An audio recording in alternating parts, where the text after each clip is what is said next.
Right now, wherever you are, time is being counted in units the Sumerians invented, not adapted from, not loosely inspired by.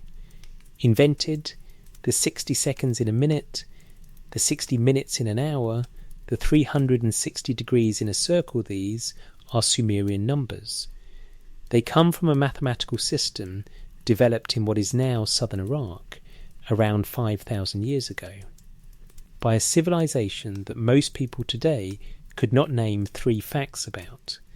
The system was so well designed that no one who came after them, not the Greeks, not the Romans, not the astronomers of the Renaissance, who remapped the entire sky, changed it.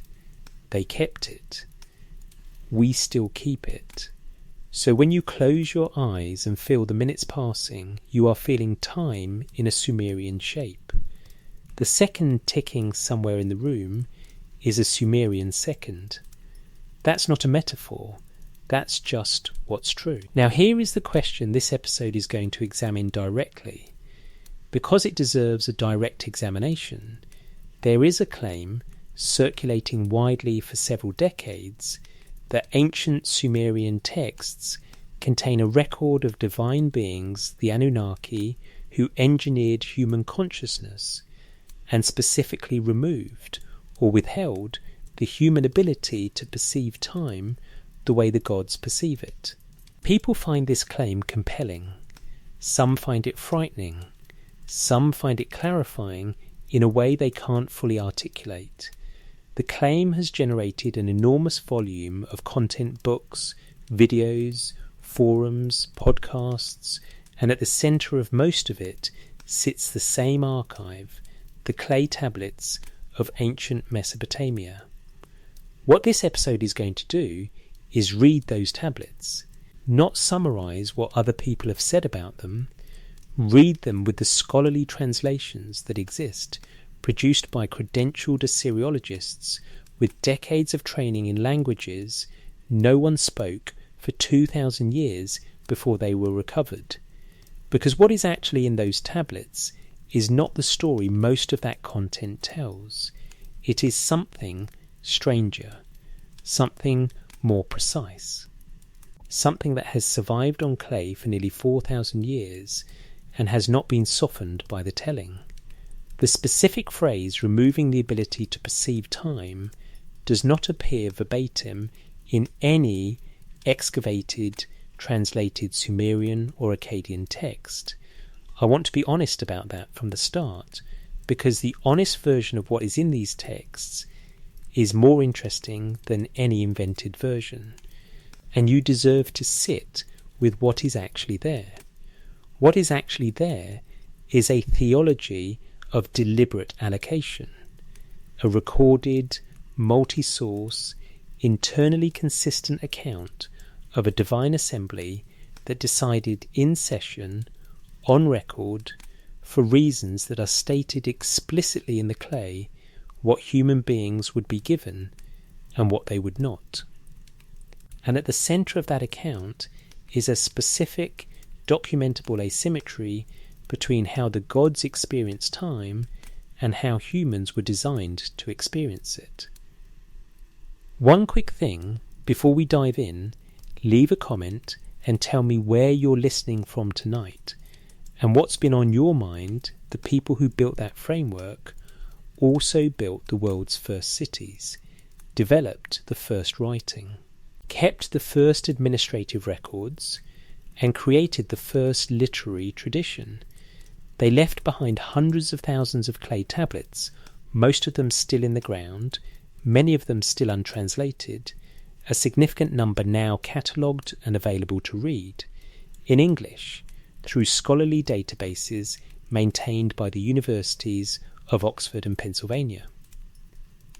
The electronic text corpus of Sumerian literature, the cuneiform digital library initiative, real databases, real tablets, real translations by real scholars. These tablets contain things that are genuinely strange, not because ancient people were strange, they weren't, not in any essential way. The Sumerian texts are full of people who are tired, hungry, proud, frightened, in love, grieving, bored, hoping. They feel entirely recognisable. What is strange is what they believed about the structure of things, about what the gods had decided, about why humans are the way we are, and whether that was an accident or something decided in a meeting before any of us were born. We are going to read what they left. The Atrahasis epic exists in several versions. The most complete was written down during the reign of an old Babylonian king named Ammi-Saduqa, somewhere between 1647 and 1626 BCE, on 3 clay tablets by a scribe who signed his name at the end. We know the scribe's name. It is Nur-Aya. The tablets are now held at the British Museum in London. Wilfred Lambert and Alan Millard published the first comprehensive scholarly edition in 1969. And since then, Benjamin Foster at Yale has produced a widely cited translation.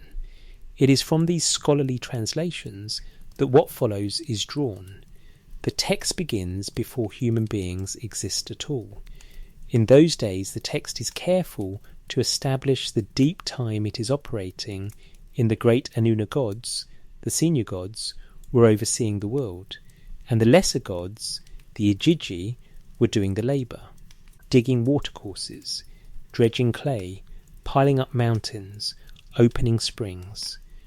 The text says they worked for 40 years, then for a second 40 years, then for a third 40, and the drudgery did not lighten.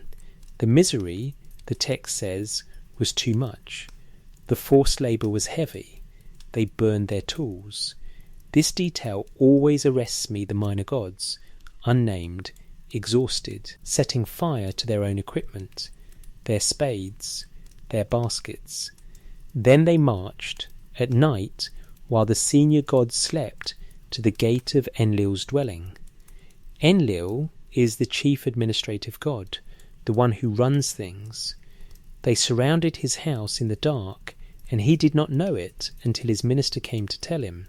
The great gods convened. Anu, the sky god, heard the complaint. The god Ea, called Enki in the earlier Sumerian tradition, the god of wisdom and underground fresh water, spoke. And what Ea said in the tablet is this: their forced labour was heavy, their misery too much.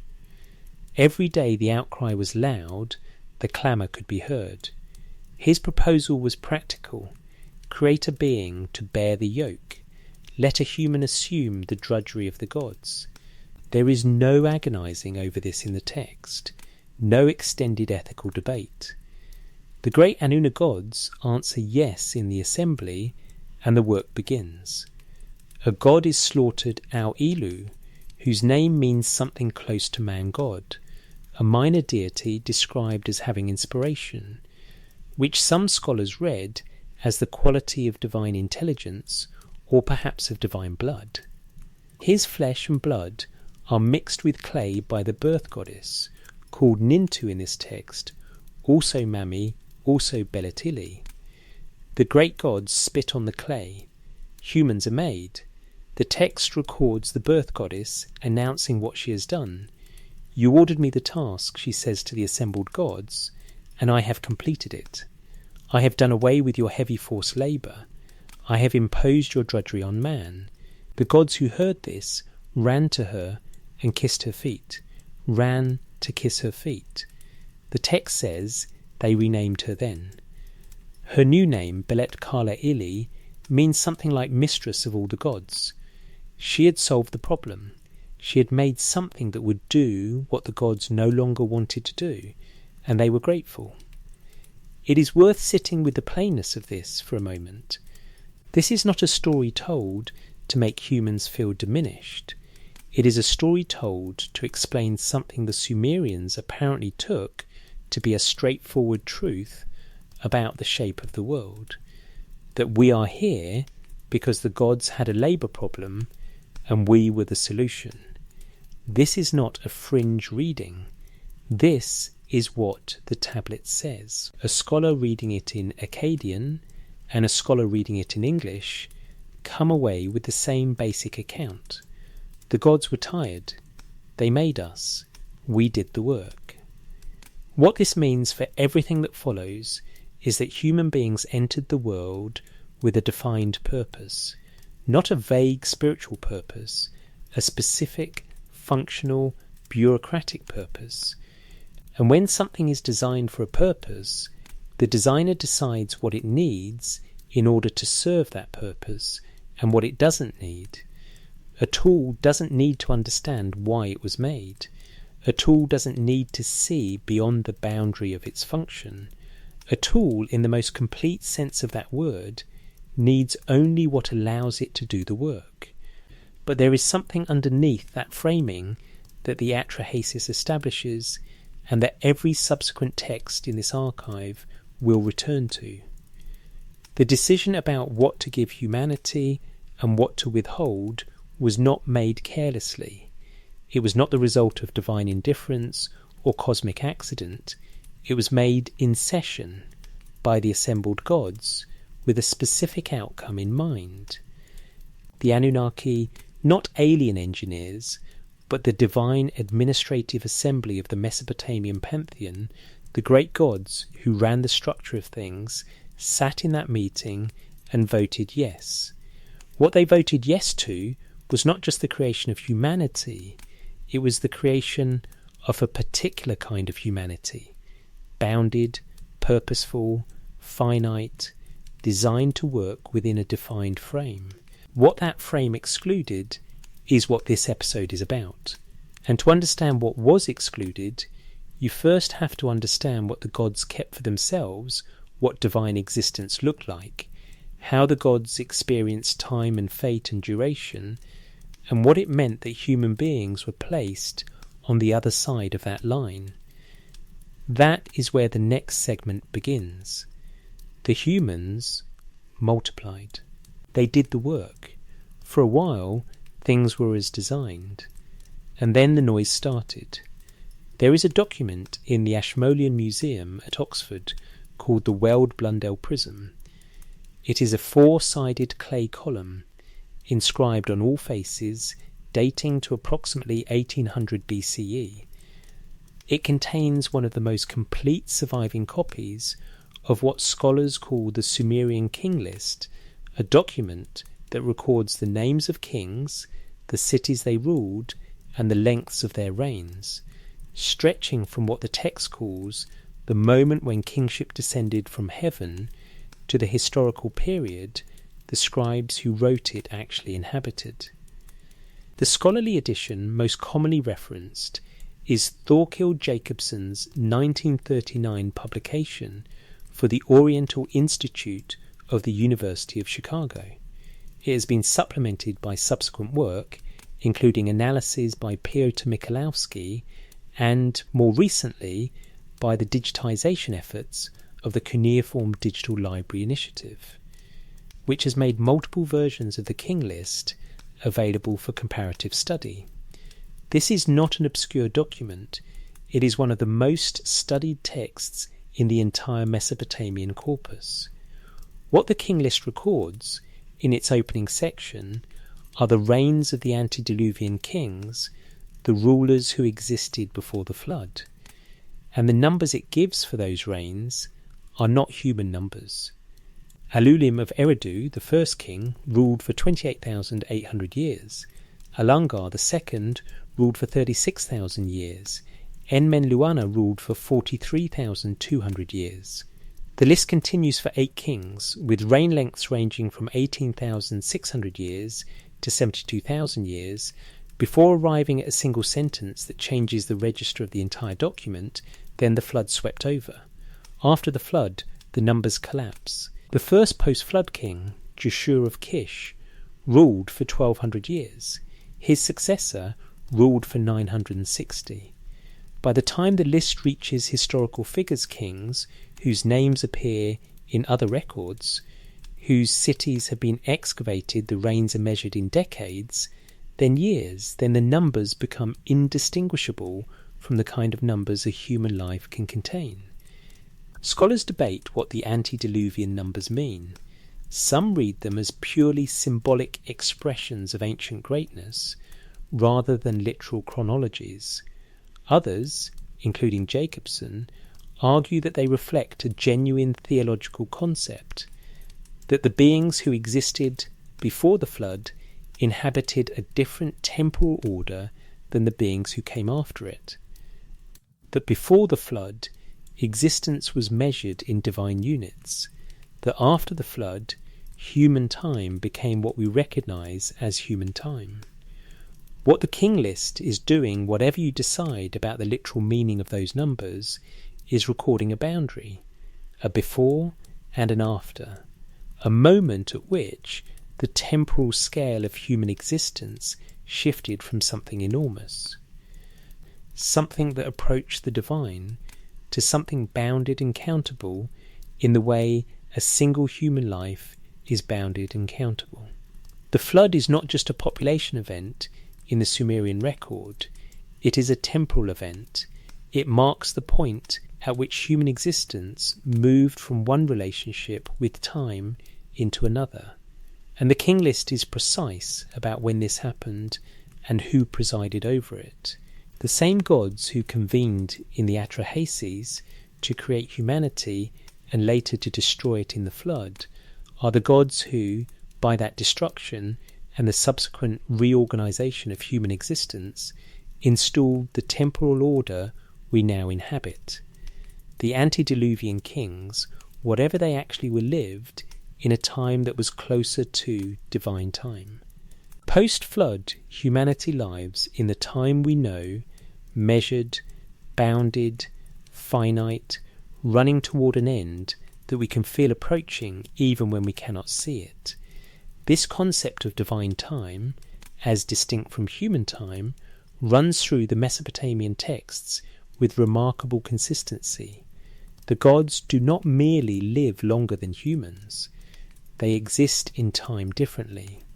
The Sumerian word for divine radiance melam, sometimes written melamu in its Akkadian form, describes an aura, a quality of presence that the gods carry with them.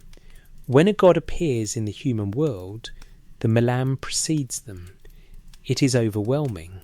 Humans in the texts frequently fall prostrate, not from reverence alone, but from the force of divine presence, which includes divine temporal presence. The gods carry all of what they are, including all of their duration, into whatever space they enter. They are not visiting the present from a position outside it, the way a traveller arrives in a foreign city. They are the present, in a sense that a human being is not. The human experience of time, by contrast, is described in the Sumerian texts through the word that will become central to this entire archive, Nam.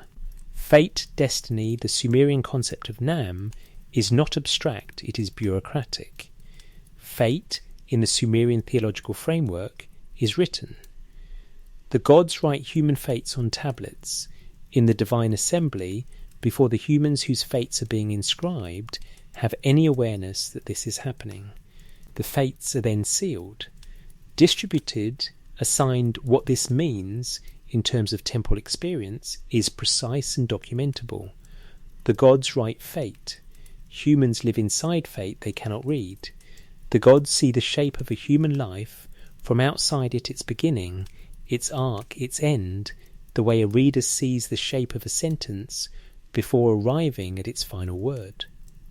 Humans experience their lives from inside them, moving through time without access to its shape, unable to see the end of the sentence they are living.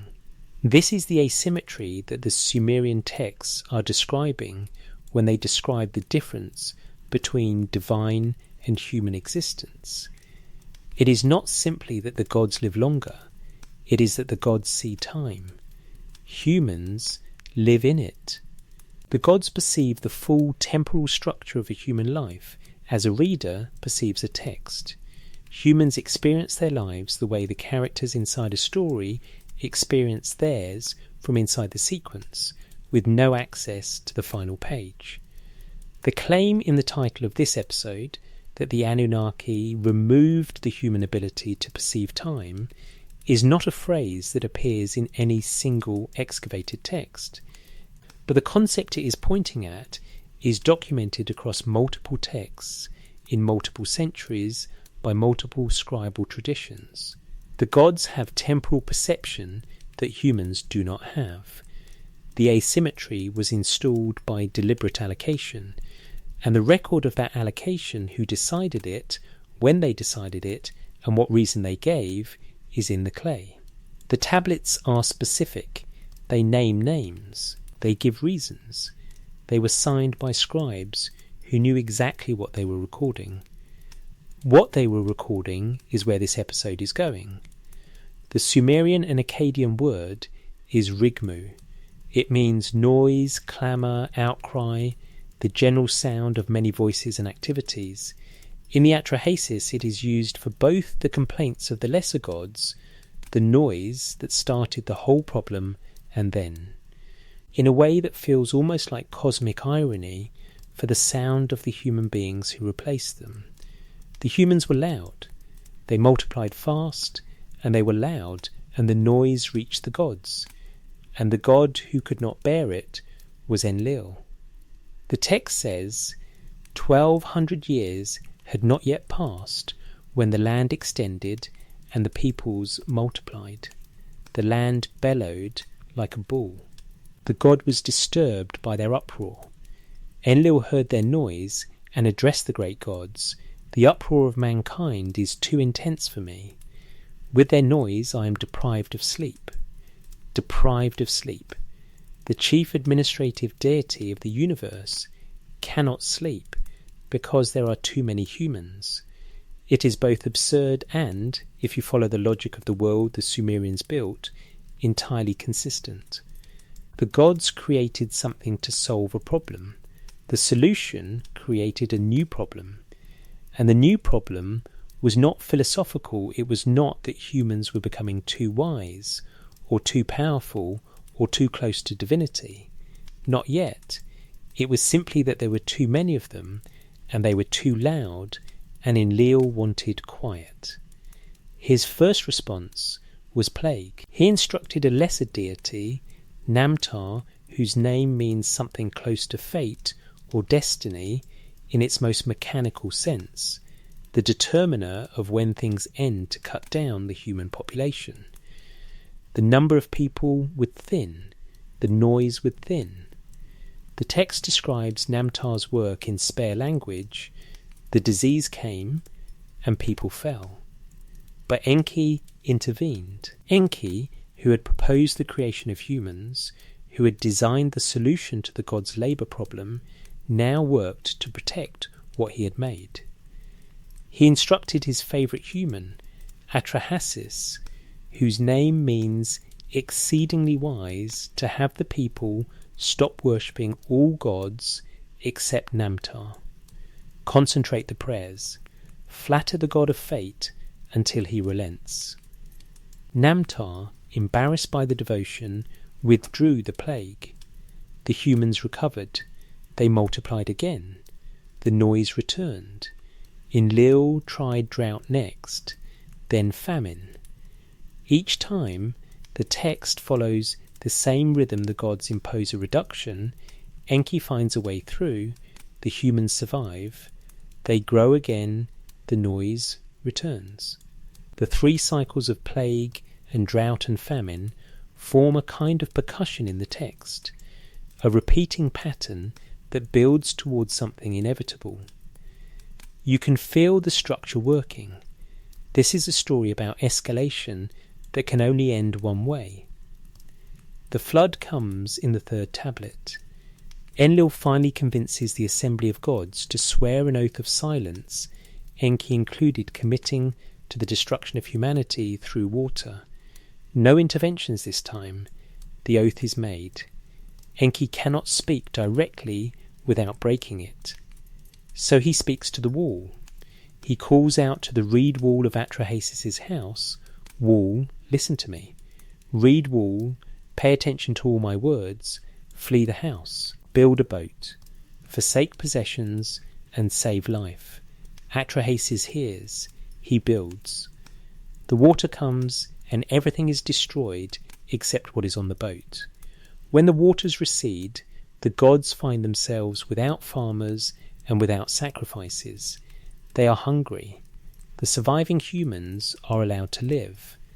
But there is a coda to this story that does not get told often enough, because it is the coda that carries the most weight for what this episode is examining.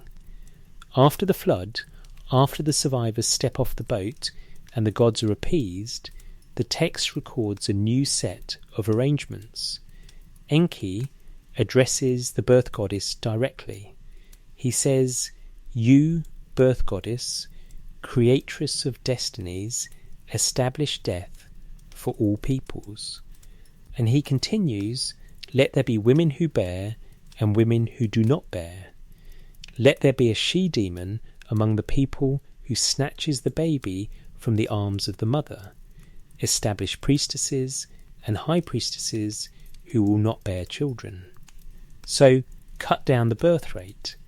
These are the post-flood regulations. Population controls.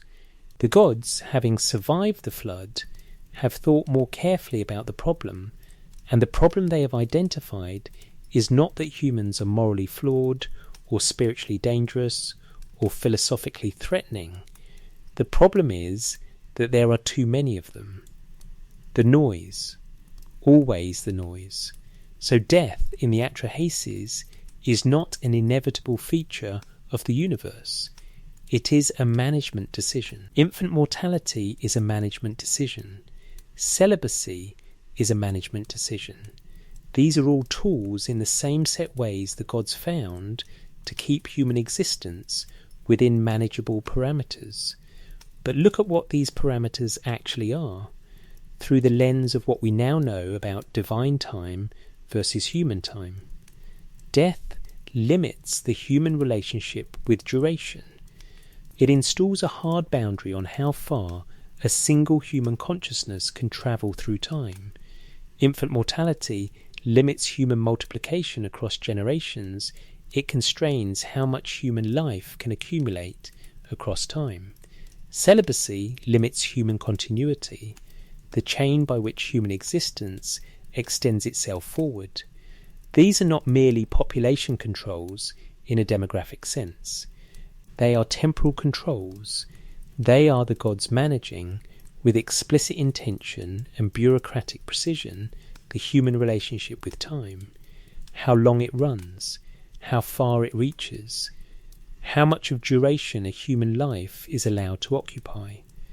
The Atrahasis does not use the language of perception. It does not say we are removing the ability to see time clearly. What it says is more structural and in some ways more complete. We are installing the conditions under which human time is experienced as bounded and terminal. The post-flood regulations are not just about how many humans exist. They are about what the experience of being human in time will feel like from the inside. It will feel finite. It will feel like a countdown. It will feel like something that is moving toward an end that cannot be stopped and cannot be fully seen. That is not an accident. It is a decree. The same gods who are named in the title of this episode, the Anunnaki of the Divine Assembly, voted on it in session and signed it into the structure of the world in the text that a scribe named Nur-Aya wrote down and dated on 3 tablets now held in London.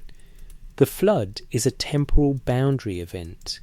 Before it, the king list records existence in divine units tens of thousands of years, the kind of time that approaches the god's own duration.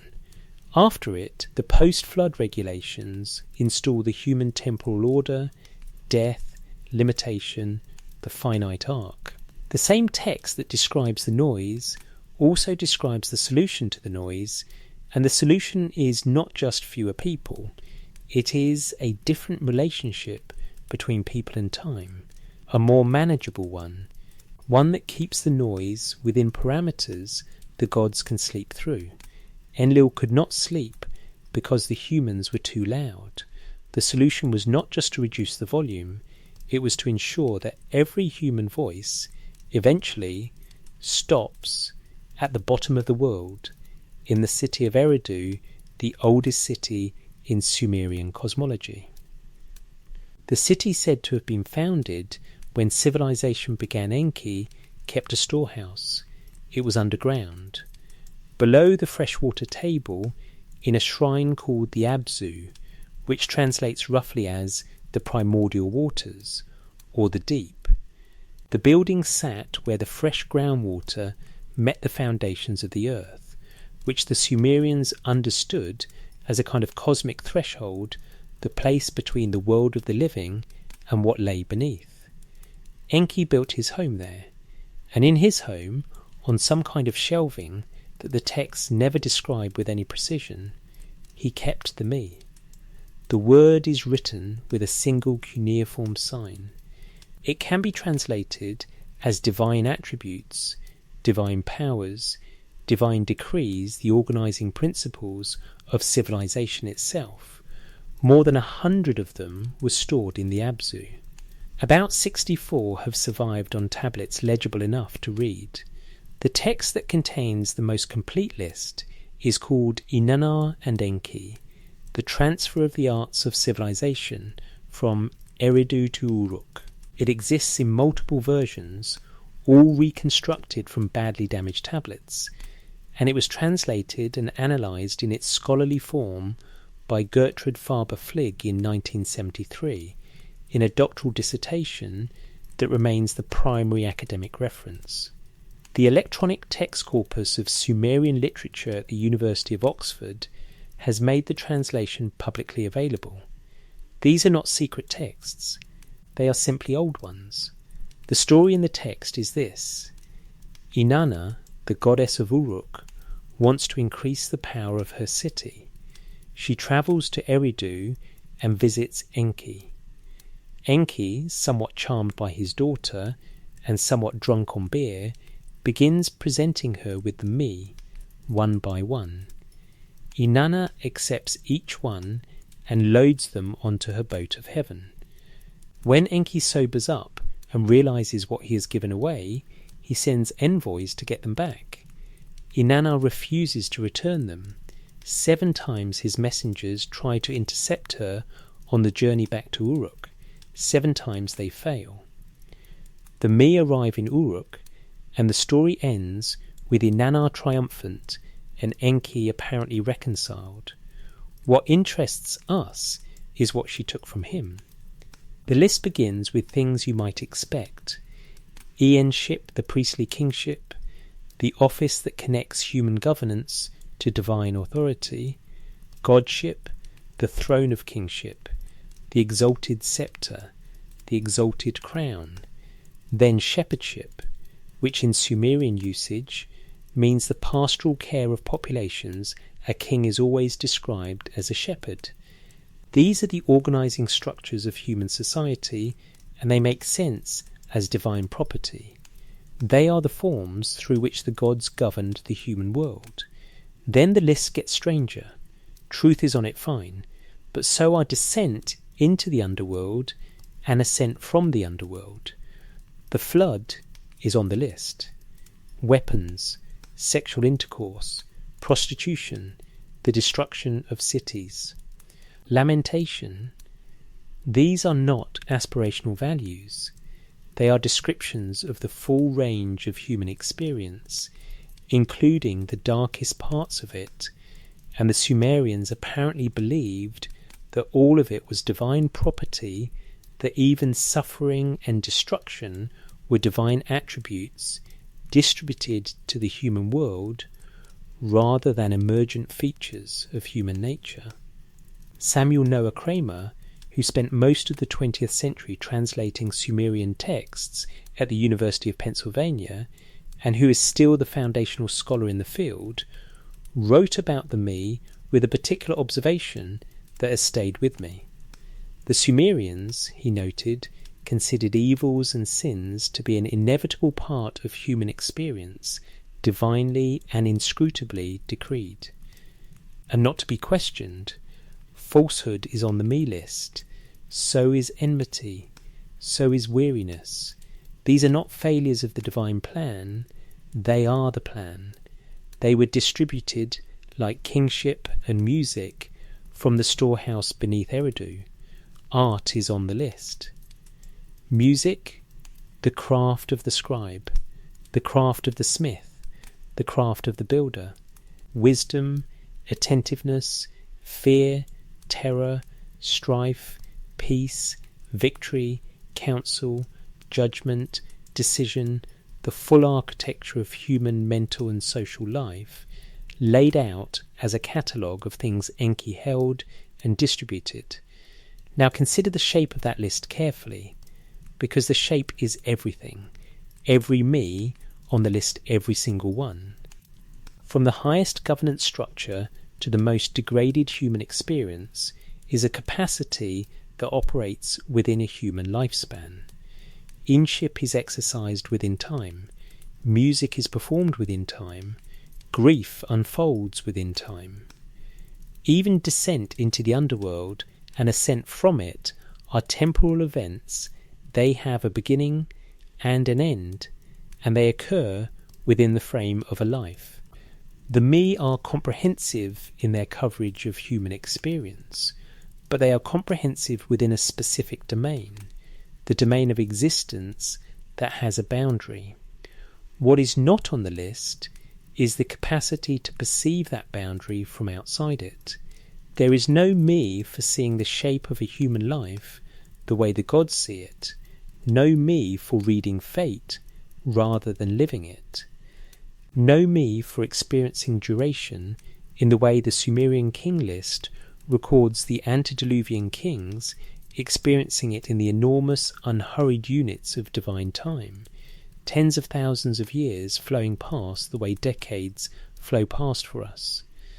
No me for standing outside the sequence of a human life and seeing its full arc, the way Anu sees it when he looks down at the human world from the divine assembly. This could be an accident of preservation. The tablets are fragmentary. There may be items on the original list that are now lost. But consider what Thorkild Jacobson, in his foundational work on Mesopotamian religion, The Treasures of Darkness, published by Yale University Press in 1976, and still the essential scholarly synthesis of what the Sumerians believed about the divine describes as Enki's characteristic function. Enki is, across the entire tradition, the god who manages the boundary between human and divine. He proposes the creation of humanity. He designs the solution to the labour problem. He keeps the me in his storehouse and controls their distribution. He is the one who decides what gets loaded onto Inanna's boat and what stays in the Abzu. And in every text where the question arises of whether humanity should receive more than it has been given, whether humans should live longer, no more. Perceive further, Enki is the figure at the boundary, managing the transaction. What stayed in the storehouse after Inanna's boat sailed is not catalogued. The text does not give us a list of what was withheld, but the gap in what was given, the conspicuous absence of any me that would grant humans access to the divine temporal perspective, is visible in the shape of what the list contains. You can read the me and feel where the edges are. You can feel where something stops, the way you feel the edge of a table in the dark. Wisdom is there. Attentiveness is there. Judgment is there. The ability to function with extraordinary sophistication within the span of a single human life, all of that was distributed from Eridu to the human world. The ability to see outside that span, to perceive time the way the gods perceive it, to read fate, rather than live it, that was not put on Inanna's boat. It stayed in the Abzu, below the water, in Enki's keeping. The Adapa myth exists in fragments spread across 2 sites and several centuries of copying. The most significant fragments were found among the diplomatic correspondence of an Egyptian royal archive at Tel El Amarna clay tablets written in Akkadian that had somehow travelled from Mesopotamia to the court of the pharaoh Akhenaten, discovered by Egyptian villagers in 1887. Additional fragments came from Nippur. Shlomo Israel of Tel Aviv University produced the definitive modern scholarly edition in 2001. The myth was first translated into English by Robert W. Rogers in 1912. What matters about its geography found in Egypt, originating in Iraq, copied across centuries, is that someone carried it. Someone thought it was worth the journey. This was not a casual text. The myth announces Adapa in its opening lines with a quiet insistence that he is unlike other men, and unlike other men in a very specific way. He possessed intelligence, the text says. His command was like the command of Anu. He was the most wise among the Anunnaki, the great gods. He was blameless, of clean hands, anointed, an observer of divine statutes. He made bread and water for his city of Eridu every day. He steered the ship, fishing in the Persian Gulf. And then, before any of this is elaborated, the text states something plainly and moves past it without comment, as if it was simply a fact about the structure of the world.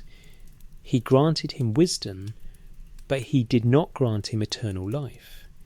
The he is Ea, the Akkadian name for Enki, the god of wisdom, the one who had proposed the creation of humanity in the Atrahasis, the one who had kept the me in his storehouse at Eridu.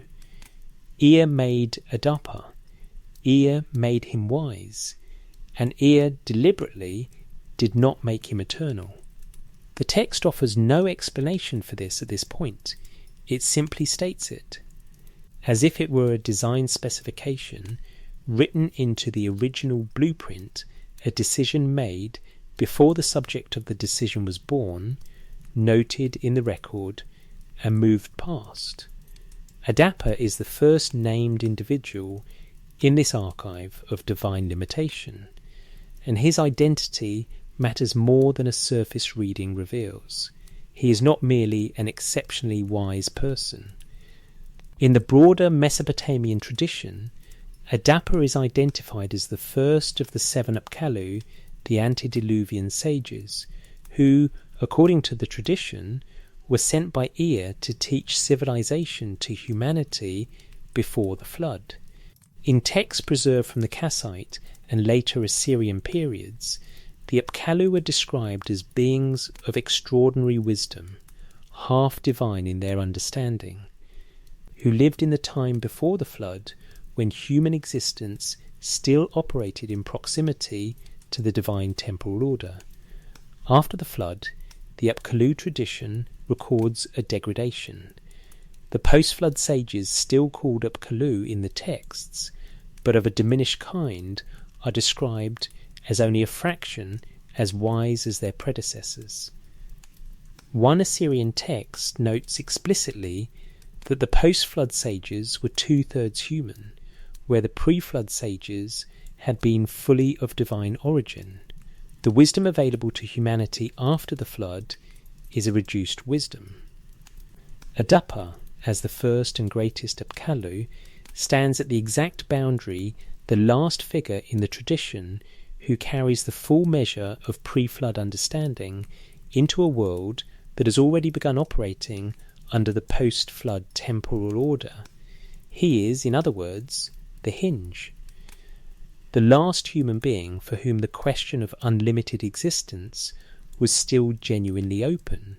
And what happens to him in the Hall of Anu is not just one man's story, it is the story of where that question went and how it was answered. He lived in Eridu, where the Abzu was where the me were kept, where the boundary between human and divine was thinnest. He served the temple. He went out onto the Persian Gulf in a small boat to catch fish for the offerings. The text describes the sea that morning in a single phrase that has survived intact on the tablet. The sea was like a mirror. Then the south wind rose. In Mesopotamian cosmology, the south wind was a divine force with specific functions. It blew the cool air from the sea over the hot land, and its absence was felt immediately as heat and stillness. When the south wind capsized Adappa's boat and threw him into the water, Adappa did something that only a man of extraordinary power could do. In his anger, he broke the south wind's wing. The wing was broken, the text says, and for 7 days the south wind did not blow. Anu noticed the absence. His messenger came to him. Adappa, son of Ea, has broken the wing of the south wind. Anu was troubled. He summoned Adappa to heaven. And here is where Ea enters the story again. Ea knew the summons was coming. He dressed Adappa in mourning clothes, the garment of grief, signalling loss and supplication. And then he gave Adappa instructions for how to behave in the court of the gods. At the gate of heaven, Ea told him 2 gods would be standing, Tammuz and Gishzida, dying and reviving deities. Greet them, tell them that in your land 2 gods have vanished, and you mourn them. They will understand, and they will speak well of you to Anu. Once before Anu, refuse the food, refuse the drink. These will be offered as punishment. They will be the food of death, the water of death. Wear the garment they offer, accept the oil, but do not eat, do not drink. Adappa listened, Adappa obeyed. He always obeyed Ea. Ea had made him. Ea was his father god. And Adappa was what Ea had designed him to be, wise enough to carry instructions perfectly, and bounded enough to follow them without questioning why. Heaven in the tablet has a gate. There are guards at the gate. There is a hall beyond the gate, and at the far end of the hall there is a throne, and on the throne Anu sits.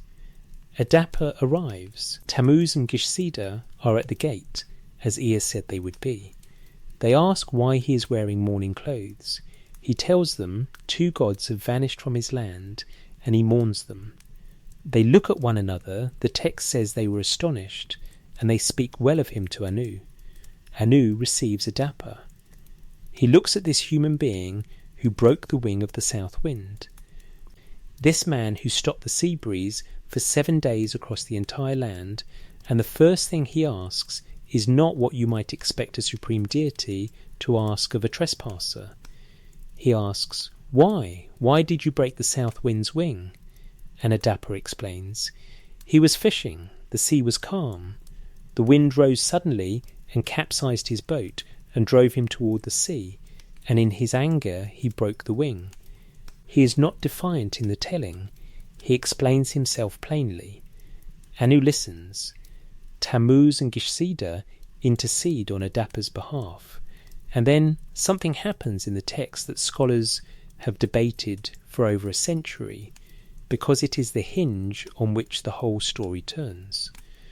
Anu looks at this man, the wisest human alive, son of Ea, practically divine in understanding, carrying in his person the last full measure of pre-flood, Apkallu wisdom, and he asks, to the assembled court of heaven, why has Ea revealed to impure mankind the heart of heaven and earth? That question is the theological centre of the entire archive we have been building. It is Anu asking aloud, in his own hall, why a human being has access to the divine view of temporal structure. The phrase heart of heaven and earth is not casual language. In the Mesopotamian textual tradition, it refers specifically to the deep structural order of existence, the way fate is arranged, the way time is organised from above, the perspective from which a life's full arc is visible. Anu is not asking why Adappa knows interesting things. He is asking why a human being has been given the cognitive reach to comprehend what only the gods were supposed to comprehend. It is Anu recognizing, in the person standing before him, exactly the gap in the me list that we traced in the previous segment. Adapa has wisdom that was distributed from the storehouse, that is on the list. But Adapa also has something that feels to Anu like it should not be there, a reach, a comprehension, something that approaches, without quite being, the divine temporal perspective. Anu sees it and asks the question that the whole structure of the Sumerian theological record has been building toward: why does this human have this? And this is the sentence that changes everything Anu says: what can we do with him? Bring him the food of life, that he may eat, not punishment, not the food of death that Ea warned against. Anu, looking at Adapa, decides to correct what Ea left incomplete. He orders the bread and water of eternal life to be brought. He is, in this moment, offering to close the gap, to give Adapa the one thing Ea withheld when he designed him the unlimited life that would match his unlimited understanding. The text records the moment with the same plain brevity it uses throughout. Food of life they brought him, but he ate not. Water of life they brought him, but he drank not. Garments they brought him, he clothed himself. Oil they brought him, he anointed himself. He refused the food and the water because Ea had told him to refuse. He was following his instructions, precisely and faithfully, the way he had always followed them. Anu looked at him, the text says, and he wondered at him. Now the interpretive question, which the text itself raises and does not fully answer. Was Ea protecting Adapa? Did he genuinely believe Anu was planning to punish him with death? And was he sincerely trying to save his creation from destruction? That reading is possible. Ea could not know in advance exactly what Anu intended, but look at the pattern across the entire archive. In the Atrahasis, Ea proposes humanity's creation. He designs the solution to the labour problem, a solution that includes, implicitly, all the limitations we have been tracing. When the gods try to destroy humanity with plague, Ea finds workarounds, but the workarounds never include removing the limitations, they only preserve the humans who carry them. When the flood comes, Ea saves one man, not humanity's unlimited potential. He saves the bounded version. He preserves exactly the kind of humanity that fits within the parameters of the design. In the Me tradition, Ea is the one who controls what gets distributed from the storehouse. He is the boundary manager. He decides what goes on Inanna's boat and what stays in the Abzu.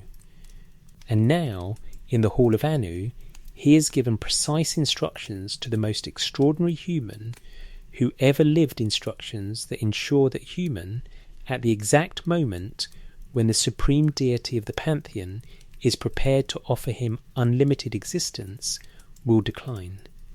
Ea was not protecting Adapa from Anu's hostility. Anu was not hostile.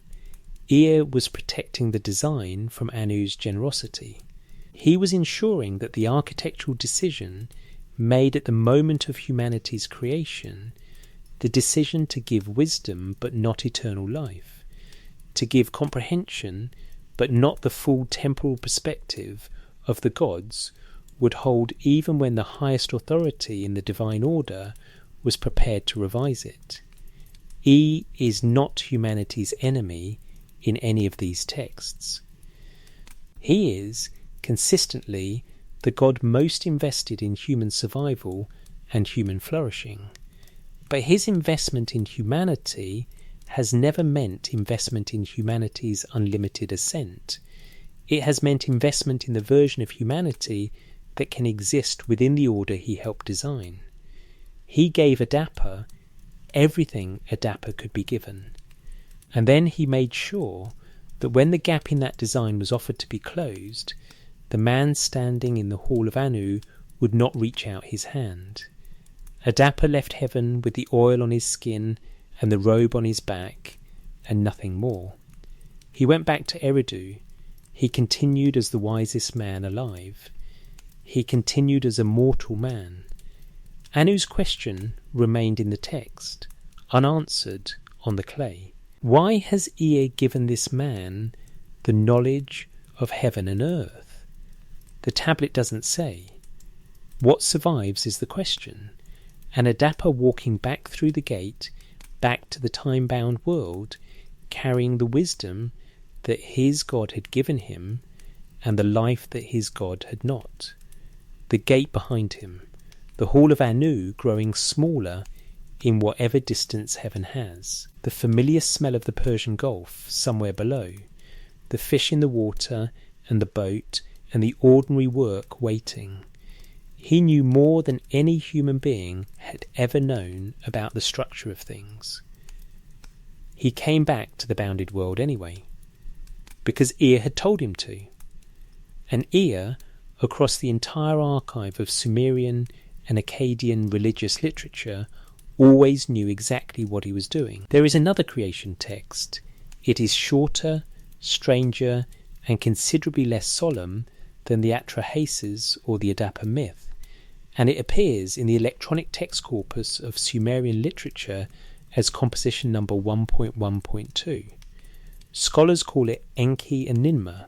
It was composed sometime around 2000 to 1700 BCE, and the surviving tablets come primarily from Nippur.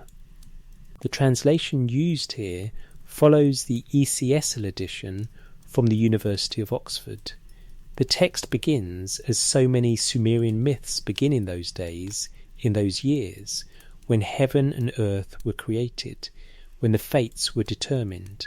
Standard opening language, establishing the deep time. Then Enki is described lying on his bed in the Abzu, asleep. The lesser gods are complaining about the work of carrying clay and building things. Enki's mother, Nama, comes to wake him up. She tells him, "Your creatures are suffering. They are bearing too much. Apply your wisdom. Create something that can do the work." Enki gets up the text, says he slaps his thigh in irritation at being woken, which is the kind of detail that makes these tablets feel startlingly alive across 4,000 years, and devises a plan to create humans from clay. He sets up a feast to celebrate. The creation takes place. And then the text takes a turn that has no parallel in the other creation accounts. Enki and Ninmah, the birth goddess, drink beer at the feast. They drink a great deal of beer. And somewhere in the middle of the drinking, Ninmah issues a challenge. She tells Enki, "Man's body can be either good or bad. Whether I make a fate good or bad depends on my will." And Enki, apparently confident in his ability to work with whatever she produces, says, "I will counterbalance whatever fate you decide, good or bad." So Ninmah, drunk at the feast, begins fashioning humans. Two gods, at a party, daring each other. This is in the same tradition as the sublime mathematics that produced the Sumerian second, preserved by the same scribal culture that recorded the Divine Assembly's deliberations about the fate of humanity. The scribes who copied both apparently saw no contradiction, and the longer you sit with that, the more interesting it becomes. The first one she makes has hands that won't bend. The fingers are there, the hands are there, but they can't close or grip. Enki looks at him and decrees his fate. He will be a servant of the king. Fine, the text moves on.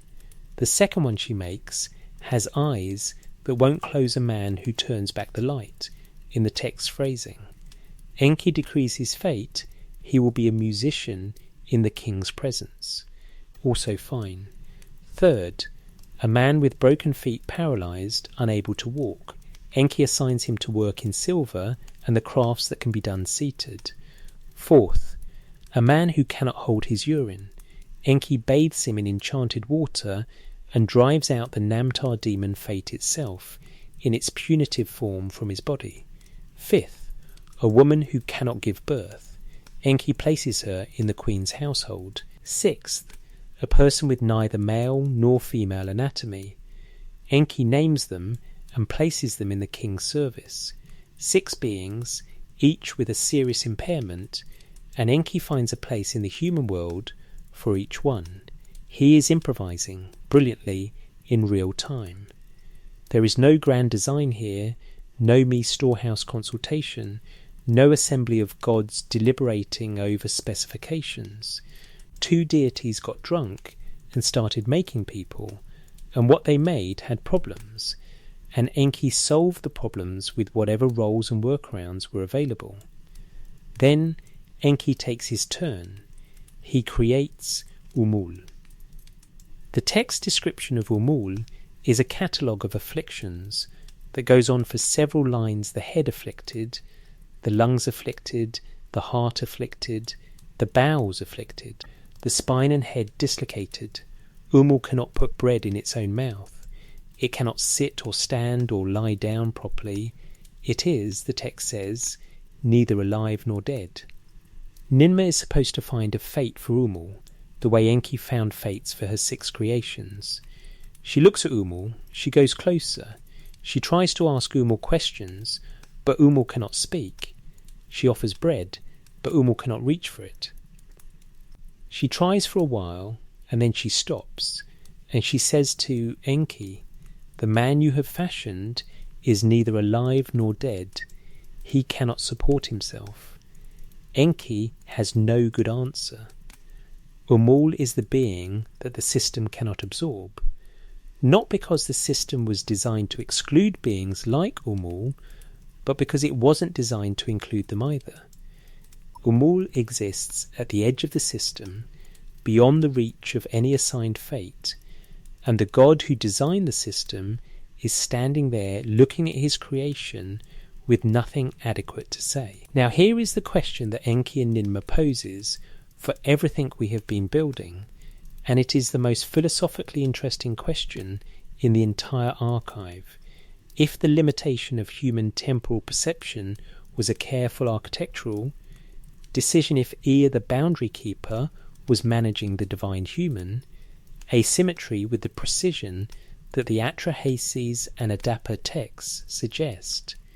What does it mean that the same God once created something they, system, couldn't assign a fate to at a party while drunk? Either the ceiling on human existence is more carefully maintained than the process that built it, meaning the design is held in place by ongoing divine intention, even though the original construction was contingent, or both the ceiling and the process are something more improvised than theological. The Sumerians left both accounts. They preserved both the Atrahasis with its deliberate divine assembly and its explicit post-flood regulations, and Enki and Ninmah with its drunk improvisation and its one being that stands beyond the system's reach. They preserved both without explanation and apparently without feeling the need to resolve the tension. Maybe there is no contradiction. Maybe careful management and drunk improvisation are the same process, seen from different distances. Maybe what looks like design at sufficient resolution is always contingency, and what looks like contingency at sufficient distance is always design. The Sumerians who wrote these texts were sophisticated enough to hold both. They were not confused. They were honest about the complexity of what they believed. Umul sits at the edge of the archive, neither alive nor dead, ungovernable by the system that made it. And immediately after that image, the archive gives us a man who refused the fate the system had assigned to him, walked back from heaven unchanged, and continued his bounded life on the Persian Gulf. The being the gods couldn't place, followed by the man who wouldn't take what the gods offered. What the archive is doing across both of these texts is sitting with the limits of the system from two different directions. Amul is what happens when the system has no category for something. Adapa is what happens when the system's architect ensures the category stays closed. Both belong to the same tradition. Both were preserved by the same scribal culture. Both are on the clay. By the time Gilgamesh reaches the edge of the world, he has been travelling for a long time, and he knows his search will fail. He doesn't know it the way you know a fact. He knows it the way you know something when you're exhausted and still moving, because stopping is worse. He has crossed deserts and mountains and the darkness between the worlds, and he is still moving, carrying the grief of Enkidu's death like something he cannot set down. Enkidu was his companion, the wild man who became his friend, his equal in strength, the first person Gilgamesh had ever met, who was his match in every way. When Enkidu died, something in Gilgamesh broke open that had not been opened before. Not grief exactly. Gilgamesh had not been, before this, a man who understood grief. He had been a king, a hero, a builder, someone to whom things happened that he then overcame. The death of Enkidu was the first thing that happened to him that he could not overcome.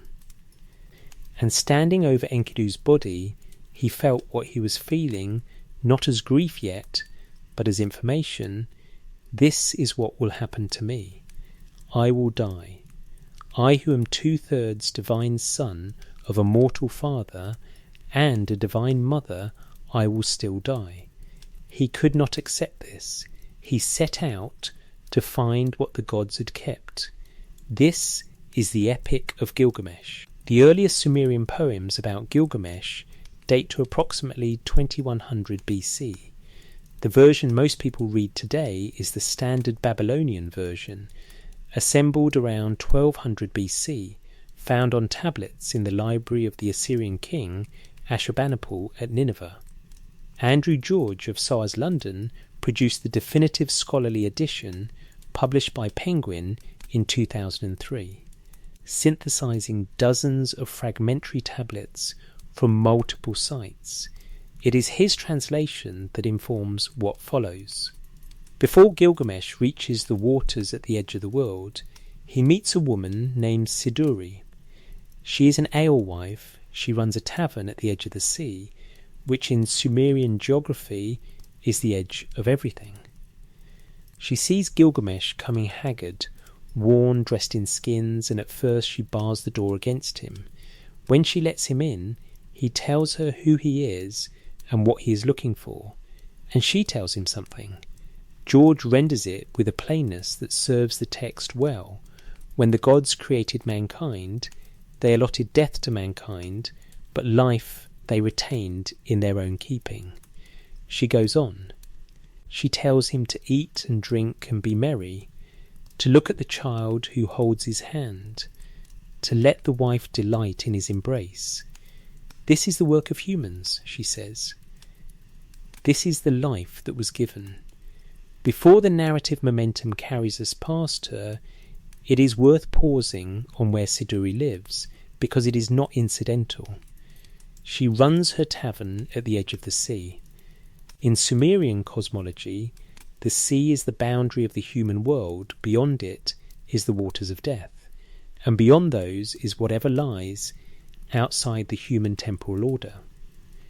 Siduri is a figure who has set up permanent residence at the threshold between bounded human time and whatever is on the other side of it. She has been there long enough to have seen others arrive with the same grief and the same quest. She knows what the search produces. She knows, with the specific knowledge of someone who has watched it many times, that it produces grief and then a return. She tells Gilgamesh to go home not because she is indifferent to his pain, but because she has seen what the alternative looks like, and it does not end the way he imagines it will.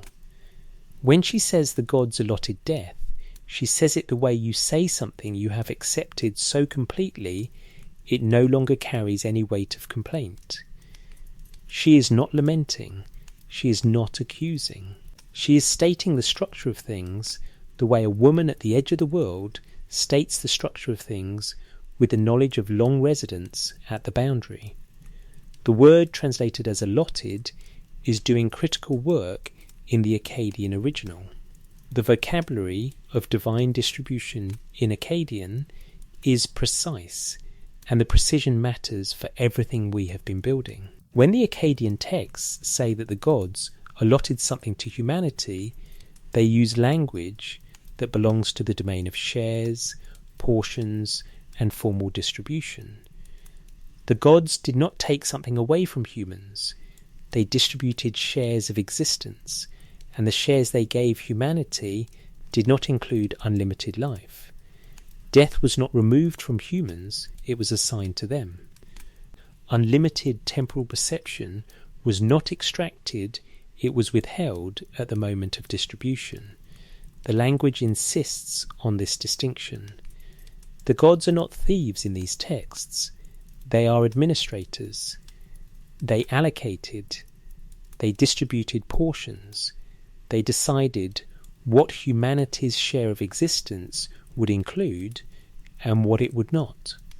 And then they signed it into the structure of the world with the same precision they used to sign the post-flood regulations into the Atrahasis tablets.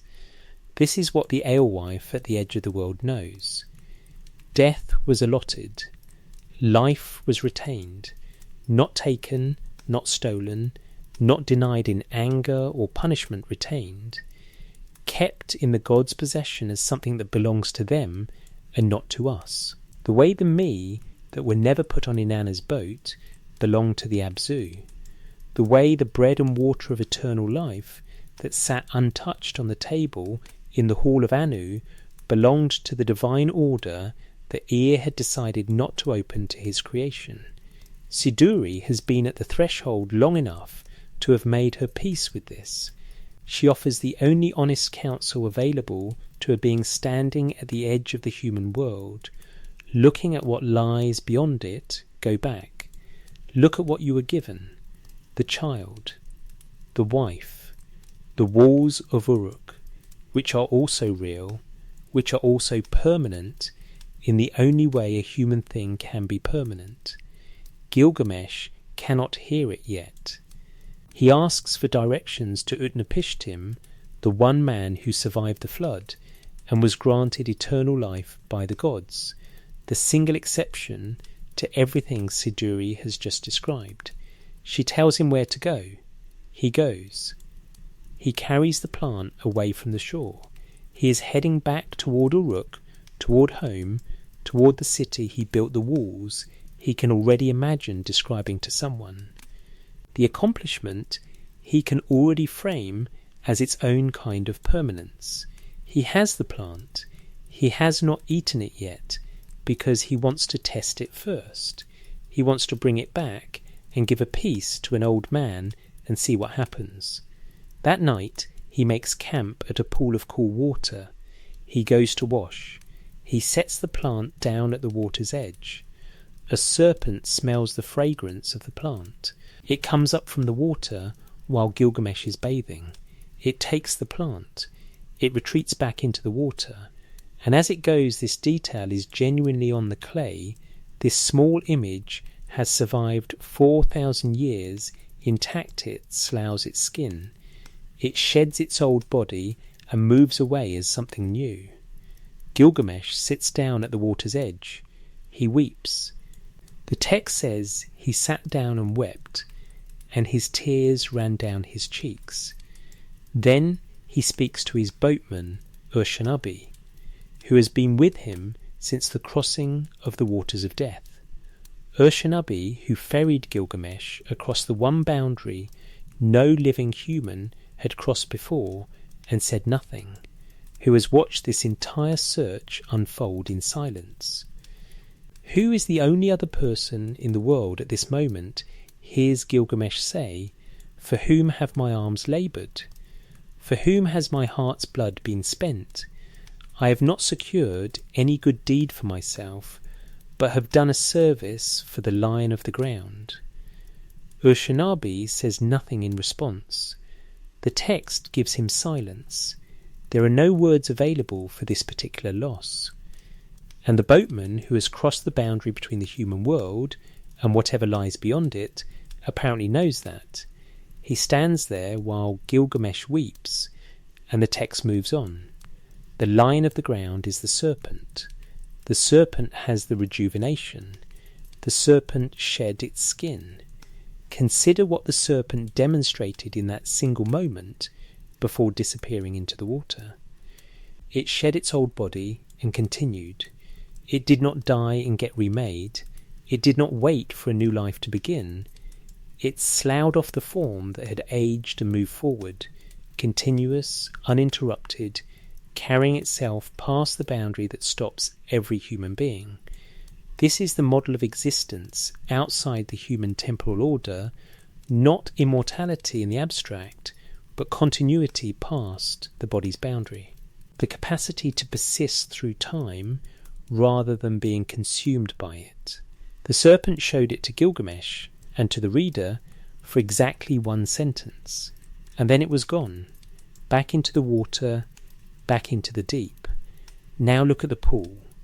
The pool of cool water where Gilgamesh made camp that night, described in the poem with the same language the Sumerian tradition uses for the Abzu.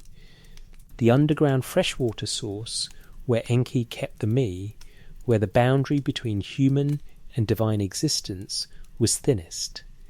Gilgamesh set down the thing that might have changed everything at the edge of water, that is, in the poem's symbolic geography, a reflection of the water where the divine powers are held. The serpent came up from below, from the deep, from the symbolic space of the Abzu. The plant was reclaimed by the same symbolic domain from which all divine powers are administered. It went back where it came from.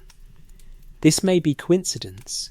These scribes were not always making symbolic arguments, but these scribes were also the most careful writers in the ancient world, the same tradition that produced the Atrahasis with its precise legal language, the same culture that catalogued the me with the thoroughness of an inventory clerk, the same civilization that divided the hour into 60 minutes, because precision was how they understood the world.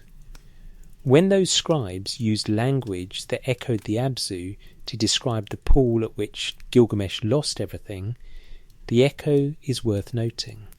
They return to Uruk. The epic's final lines are Gilgamesh showing Urshanabi the walls, look at the walls, their battlements of copper, look at the inner wall, the outer wall, the quay, the foundations. Examine the brickwork. Is the mortar not good? Were the 7 sages who designed it not skilled? He is, by the end, doing what Suduri told him to do in the first place, not himself. The walls.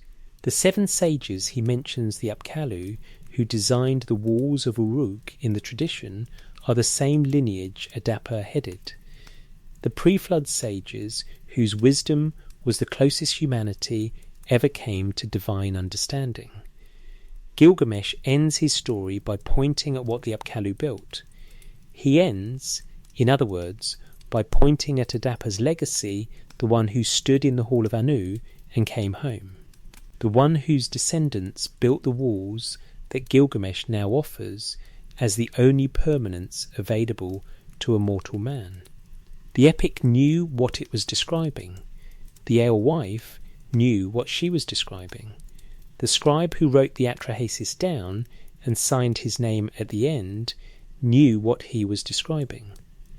The fragments of the Adapa myth were carried from Mesopotamia to the court of an Egyptian pharaoh because someone wanted them there. Someone thought they were worth the journey. Someone who lived in a world where the question of what the gods had kept and what they had given was serious enough to carry across a continent on clay. What the archive is doing, read together, is not telling one story. It is triangulating a truth from multiple directions. The atrahasis gives you the administrative decision, death as policy, the post-flood regulations as management tool. The me list gives you the inventory, the full catalogue of what was distributed and the shape of what was not. The Adapa myth gives you the individual, the specific human being who stood at the exact moment the gap could have been closed, and what happened in that moment.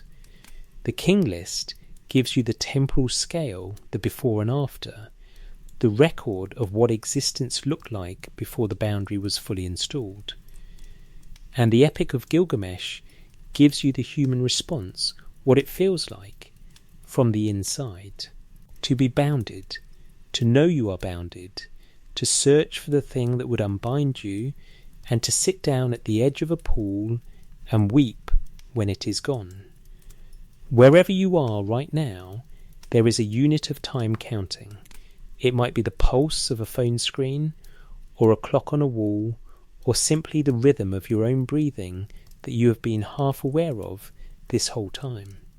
Something is dividing duration into pieces, and the pieces it is dividing duration into are Sumerian pieces 60 to the minute, 60 minutes to the hour, a shape for time that came out of the same southern Iraqi river valley where Nuriah signed the Atrahasis tablets, where the scribes of Nippur preserved the drunken creation myth, where someone at Tel El Amarna kept the story of Adapa in a royal archive thousands of miles from the city it described. The Anunnaki, the great gods of the Sumerian pantheon, not alien engineers, but the divine assembly that ran the cosmic administration, that convened in session and deliberated and made decisions and recorded them in clay, left their decisions behind with the same care they left everything else. They didn't hide them. The me were listed. The purpose of humanity was stated in the creation myth. The reason for the post-flood regulations was stated explicitly. The words Ea used to ensure Adapa came home from heaven unchanged were preserved in multiple fragments across multiple centuries and carried to the court of a pharaoh who apparently wanted to know them. The people who made that number 60 were the same people who wrote that the gods kept life for themselves and gave death to humanity as its portion. They were the same people who recorded that Enki made Adapa wise and then ensured Adapa came home from heaven still mortal.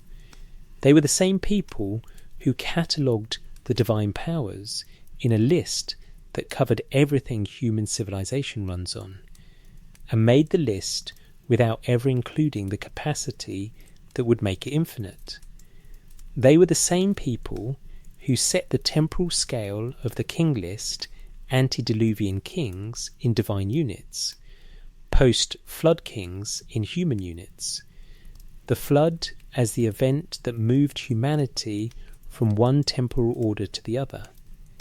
They were not confused about time. They were the most sophisticated timekeepers in the ancient world. Their astronomical observations were so precise that Babylonian mathematicians used their records for centuries. The second you are living in right now descends, without modification, from their sexagesimal system. They looked at the sky with extraordinary care and counted what they found and organised it and gave it to the world. And they also looked at the sky and wrote, the gods kept something. They allotted death. They retained life. They gave Adapa everything but the one thing that would have made him equal to them. They moved humanity at the flood from the temporal order in which the antediluvian kings existed into the temporal order in which we exist bounded, finite, unable to read our own fates, living inside a sentence we cannot see the end of. Now consider where the design versus improvisation question lands. because Enki and Ninmar earns its place in this archive precisely because it complicates the clean theological picture. If the limitation of human temporal perception was a precise architectural decision and the atrahasis, the Adapa myth, and the king list all suggest it was, what does it mean that the same God once made something the system couldn't assign a fate to at a party while drunk? What does it mean that Yumul exists in the same tradition as the careful post-flood regulations? The Sumerians left both. They preserved both the deliberate assembly and the drunken improvisation. The precise decree and the being beyond any decree, the carefully managed boundary and the drunk night when someone made something that stood outside every boundary the system had. And they preserved both without explanation and without apparent anxiety about the contradiction. Maybe the most honest reading of the archive is not that the divine limitation of human temporal perception was purely deliberate or purely accidental. Maybe it is that it was both. The way everything built by intelligence operating under conditions it doesn't fully control is both designed and contingent at the same time, careful in its intention and improvised in its execution, maintained by ongoing, well, even though the original construction was messier than the theology admits. The Sumerians, who were more honest about these things than most religious traditions before or since, left the evidence for both readings and apparently decided that the tension between them was part of what was true. What the Sumerian record actually reveals, read carefully with the scholarly translations that exist through the databases maintained at Oxford and Pennsylvania, from tablets signed by scribes who knew what they were writing, is not alien engineers. It is something more precise and more disquieting than that. It is a theological record of a divine assembly that allocated human existence with the care of a civilization that understood allocation deeply. They kept inventories, they wrote fates on tablets, they catalogued what was in the storehouse and what had been distributed and what remained. They were the most systematic record keepers in the ancient world. And what their systematic record keeping produced, when turned toward the question of what humans were given and what they were not, was an account of deliberate allocation so precise that you can read it today, in English, in a scholarly database, and feel exactly where the list stops. The bread and water of eternal life that sat untouched on the table in the hall of Anu. The plant that came up from the deep and went back to the deep via a serpent's taking. The me that were never put on Inanna's boat. The post-flood regulations that installed death as human duration's hard boundary.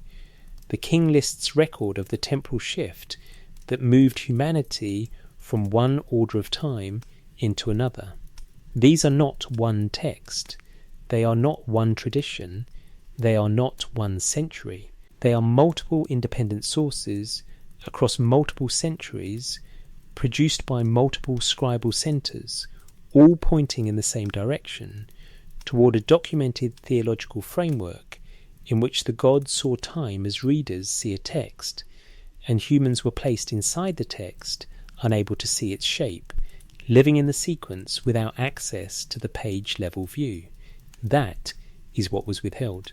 Not extracted, withheld, allocated elsewhere at the moment of distribution, given to the divine order as its portion, and not added to the human share.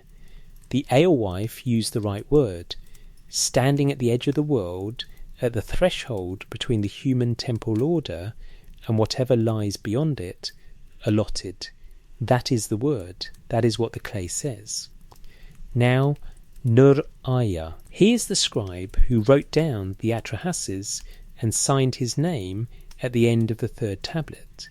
He lived during the reign of Ammi Saduqa, somewhere between 1647 and 1626 BCE.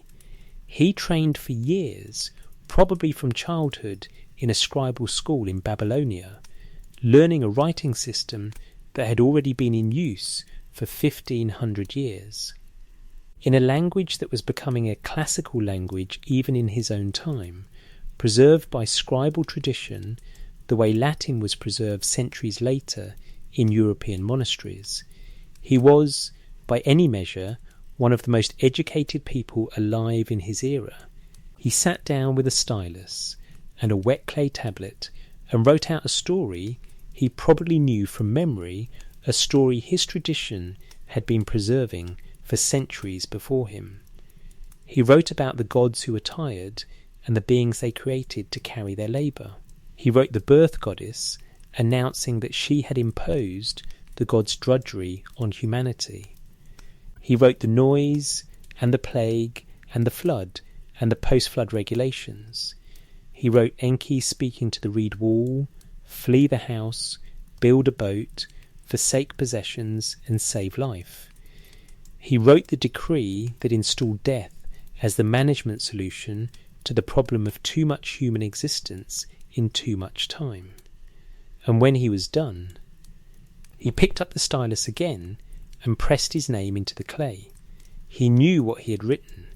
He had written the reason for his own finitude, the decree that governed the duration of his own life, in the careful marks of a tradition that had been counting time precisely for 2,000 years before he was born, the same tradition that invented the second, that divided the hour into 60 minutes, that tracked the sky with enough precision that their observations were used by astronomers for centuries after they were gone, the tradition that was most serious about time, most careful about time, left behind the most careful record of why human time is what it is. Nur-Aya signed it anyway. He put his name on the decree that bounded him. Outside, wherever you are, the second is still ticking. The Sumerian second. It divides the time you have into 60 equal parts, and the hour into 60 equal minutes, and the circle of the sky into 360 equal degrees, and all of it, the whole elaborate, precise, beautiful system for measuring duration, came from the same river valley that also produced the theology of deliberate human finitude. The people who made the measurement also made the record of why the thing being measured ends. They were the same people. They used the same clay. They pressed their names into both. The wind blows over the Persian Gulf now the way it always did, over water that was once Adapa's fishing ground, over ground that was once Eridu, over desert that was once the world's first city, where the Mi were kept in the Abzu below the fresh water table, and Enki decided what went on the boat and what stayed in the deep. The second counts. The Sumerians invented it. They also wrote down why it stops. There is something that happens when you spend enough time with these texts that is difficult to describe without sounding like you are making a claim the material does not support. So let me be precise about what I mean. When you read the Atrahasis in Benjamin Foster's translation, and then the Me list in the TCSL edition, and then the Adapa fragments in Israel's scholarly reconstruction, and then the King list on the Weld Blundell Prism as Jacobson analysed it, and then the Epic of Gilgamesh in Andrew George's edition, when you read all of these in sequence as a body of material produced by a single civilization across roughly 1,500 years of literary and theological development, something accumulates that is more than the sum of the individual texts. A coherence, a consistency of concern that feels less like coincidence and more like a civilization returning, repeatedly and deliberately, to the same question from different angles, because the question would not stay answered. The question is not why humans die. Every civilization has addressed that question, and most of them have addressed it with some version of the same answer, because the gods willed it, or because of a primordial mistake, or because it is the nature of things. The Sumerian answer to that particular question is, as we have seen, specific and administrative death was installed as a post-flood population management tool. And the text that says so is signed by a scribe who lived 4,000 years ago. The question the Sumerian archive keeps returning to is different. It is not why humans die. It is why humans cannot see. Why the bounded life feels bounded not just in its duration, but in its comprehension. Why the experience of being human includes the specific. Persistent sensation of being inside something whose shape you cannot perceive, of living in a sentence without access to the page, of moving through time without the ability to read time the way the gods read it, from above, from outside, with the full temporal perspective that the Sumerian texts describe as divine and the king list encodes in its antediluvian numbers. That question, not why do we die, but why can we not see, is what the Adapa myth is actually about. It is what Anu's question in the Hall of Heaven is actually asking. It is what the gap in the me list is actually describing. And it is, if you follow the texts with sufficient attention, the question for which the Sumerian archive offers the most precise and the most disturbing answer. The answer is not that the gods were malicious. The texts are consistent on this point across every source we have examined. The Anunnaki of the Divine Assembly are not villains in the Sumerian theological framework. They are administrators. They are managers of a cosmic order whose complexity they are themselves subject to, whose demands they were themselves tired of meeting before they created humans to meet those demands instead.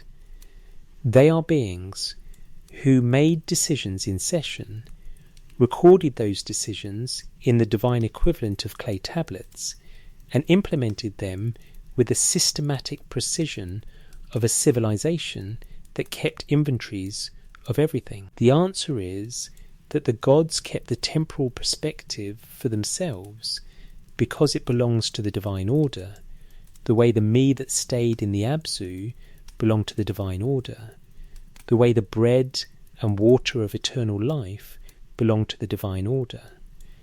Not because they feared what humans would do with it, not because they were protecting something fragile, but because the divine temporal perspective is constitutively divine. It is part of what it means to be a god in the Sumerian theological framework, in the same way that the Milam radiance is part of what it means to be a god, and the ability to write fate on tablets rather than live inside fate is part of what it means to be a god.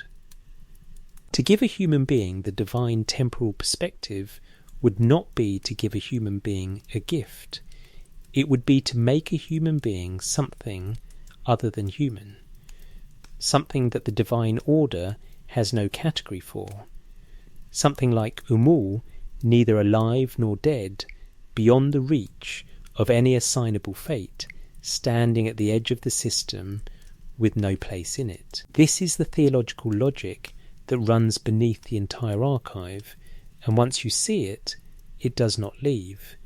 It is the same logic in every text. Ea gives Adapa wisdom, but not eternal life, because the combination of wisdom and eternal life in a single being is not a human being, it is a god. And Ea is not making gods, he is making the thing he proposed making in the assembly when the Igigi burned their tools, a being that bears the yoke. Enlil installs death after the flood, not because he hates humans, but because humans without temporal limitation are humans without the boundary that defines what humans are. The me list covers everything human civilization needs to be human civilization, and it stops at the boundary of human existence, because the divine powers beyond that boundary are not human powers. They are divine powers. They belong in the storehouse. They belong in the Abzu. They belong with Enki at the threshold, managed by the god whose entire function across the tradition is the management of exactly that boundary. The Sumerians understood this not as a tragedy, though Gilgamesh's tears at the pool were real, and the poem knows they were real, but as a structure, the shape of things, the way the world was organised by the beings who organised it, for reasons that are stated plainly in the texts they left behind. The structure is not fair, in the sense that fairness implies a standard external to the structure itself. It is simply what was decided, and the civilization that recorded the decision was the same civilization that invented the tools for measuring the time the decision bounded. There is a precision in that combination that I find worth sitting with at some length, because it is the combination that makes the Sumerian archive unlike anything else in the ancient world. The Sumerian writing system is the oldest writing system in the world.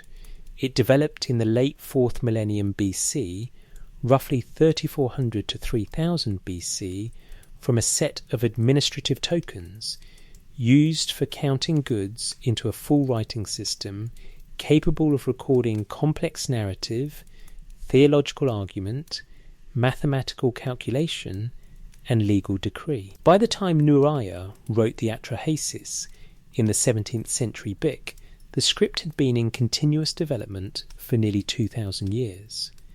The scribes who used it were trained in schools called Edubba tablet houses, where they spent years copying texts, learning the thousands of signs the full script required, and developing the specialised vocabularies of different textual genres. The cuneiform sign for time for duration for the passing of days is the sign for month, derived from the crescent of the moon. Sumerian time is lunar time at its foundation. The month is the basic unit. The moons cycle the clock by which ordinary existence is measured. Above the month are the year and the great year and the divine year, each a larger unit, each associated with a higher level of the cosmic hierarchy. The antediluvian kings in the king list are measured in divine years, in the enormous units of a temporal order that the scribes who wrote it down no longer inhabited. This means that the Sumerian scribes were, in their writing system itself, encoding a temporal hierarchy. The sign for ordinary time, the moon's cycle, the month is at the bottom. The divine time, the great years of the antediluvian kings, the temporal units in which the gods themselves exist, is at the top. The writing system that the Sumerians invented and that gave the world its first recorded literature built the asymmetry between human and divine time into its most basic notation. When Nuriah pressed the Atrahasis into clay, he was using a script whose sign for time was the crescent moon, the bounded, cyclical, finite marker of human duration. He was not using the signs for divine time, for the great years, for the temporal order in which the gods write fate. He was writing in the temporal register of the human world. And what he was writing in that register was the story of why that register is the only one available to the beings whose existence he shared. The writing system is the theology made visible in the most basic act of inscription. Every time a Sumerian scribe pressed the moon sign into clay to mark a date, they were pressing in the reminder that human time is lunar time, cyclical, finite, returning to its beginning, bounded by the same force that pulls the tides, not the divine time of the great years, not the temporal perspective from which fate is written, the month, the moon, the crescent pressed into clay by a stylus in a mortal hand.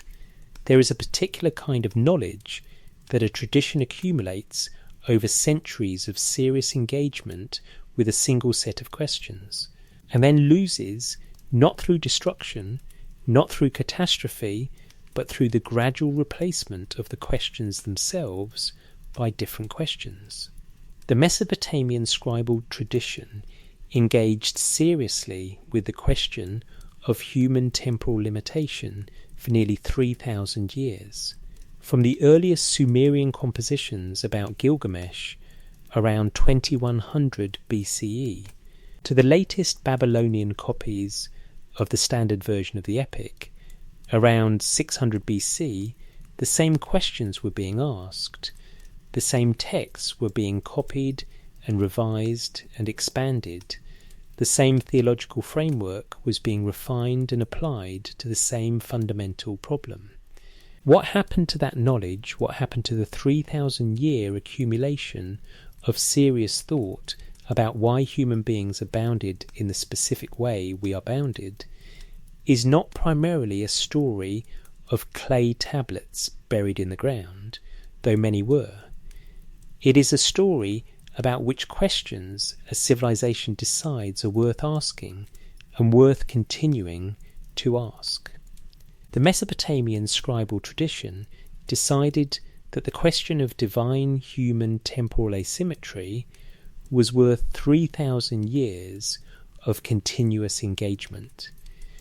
The traditions that followed the Greek philosophical tradition, the Abrahamic religious traditions, the Roman intellectual tradition made different decisions about which questions were central. They kept some of the answers the Mesopotamian tradition had arrived at embedded in their own frameworks, and they set aside the questions that produced those answers. The result is that we inherited, through the various transmission channels of ancient knowledge, a set of intuitions about human finitude that come originally from the Mesopotamian archive, but have been separated from the framework that gave them their precision.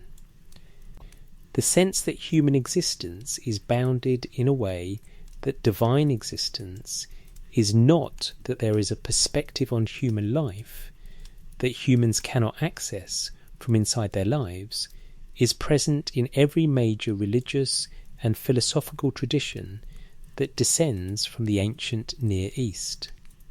But the precision with which the Sumerian scribes describe that boundary, the administrative specificity of the allocation, the named gods who voted in the named assembly, the documented post-flood regulations, the inventory of what was distributed, and the shape of what was not that precision, was lost when the questions that produced it stopped being asked. What the clay tablets give back, when they are read carefully with the tools that now exist to read them, is not the answers without the questions. It is the questions themselves, recovered from the ground after 2,000 years of silence. Thorkild Jacobson spent his career asking them. Samuel Noah Kramer spent his career asking them. Andrew George and Shlomo Israel and Gertrude Faber-Flugge and the scholars of the ETCSL at Oxford and the C. Dealey at Penn, these are people who decided the questions were worth asking again, with the same seriousness the Mesopotamian scribes gave them, using the best tools currently available for reading what the scribes left behind. What they found in the clay is what this episode has been building toward across its full length, not alien engineers, not a conspiracy of suppressed ancient knowledge, not a mystery requiring supernatural explanation, something considerably more interesting and considerably more disturbing, a civilization that was more honest than most about the shape of what human existence is, and why it is that shape, and who decided it would be that shape, and what the record of that decision looks like when you read it in the original language with a scholar's training and a scribe's precision. Nur-Aya's Atrahasis runs across 3 tablets. The 3rd tablet, the one that contains the post-flood regulations, the installation of death, the new arrangements for the human world, is the most damaged. Scholars have reconstructed it from multiple fragments, and there are sections that remain illegible, gaps in the clay where the inscription has worn away or broken off or simply not survived the 4,000 years between the stylus and the excavator's brush. In one of those gaps, in a lacuna that scholars mark with brackets and ellipses and careful notation about what the surrounding context suggests there, is what appears to be a passage about the gods reconsidering the full scope of the original creation. The surviving words on either side of the gap suggest a discussion in the divine assembly about what had been given to humanity and what might now, in the aftermath of the flood, need to be more carefully managed. The specific content of the gap cannot be recovered. The clay is gone. The inscription is gone. Whatever Nur-Aya wrote in those lines, whatever the tradition he was copying had put there in the centuries before him, is not available to us. Scholars note the gap and move on, because that is what scholars do with gaps. They note what can be established, acknowledge what cannot, and continue with the work. But the gap is there. In the most damaged tablet of the most important creation text in the Sumerian archive, in the section where the post-flood arrangements for human existence are being established, there is a passage we cannot read.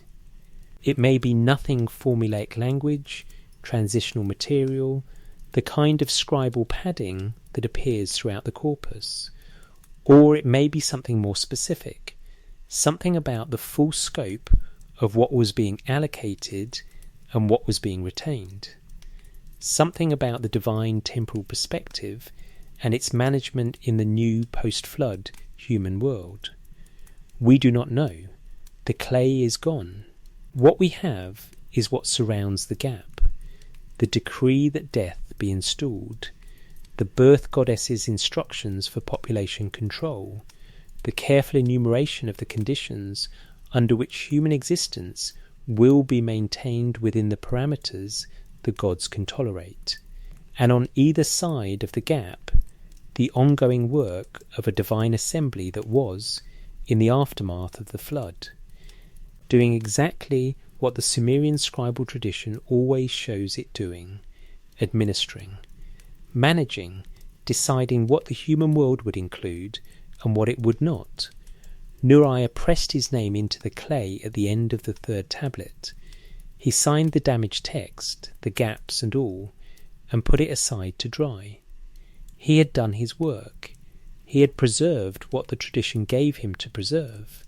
That some of it was already broken when it reached him that some of the inscription had already worn away in the centuries of copying that preceded his was not his failure and not his fault. He preserved what could be preserved. The gaps in the archive are as honest as the text that surrounds them. The Sumerians who built that archive were people who understood that knowledge is not permanent, that clay breaks, that languages die, that civilizations end, and their records go into the ground. They wrote anyway, they signed their names anyway. They kept the tradition anyway, for as long as the tradition could be kept, passing it from scribe to scribe through the Aduba schools for 3,000 years, until the last cuneiform inscription was pressed into the last tablet in the 1st century C, and the tradition that had begun with administrative tokens in the late 4th millennium BC came to its end. What they left behind is what we have, the gaps and the text together, the questions and the partial answers, the damaged 3rd tablet and the name at the bottom of it, still legible, still there, 4,000 years later, Nur-Aya. The the scribe who wrote the reason for his own finitude and signed it. The second he lived in was a Sumerian second. The second you are in is a Sumerian second.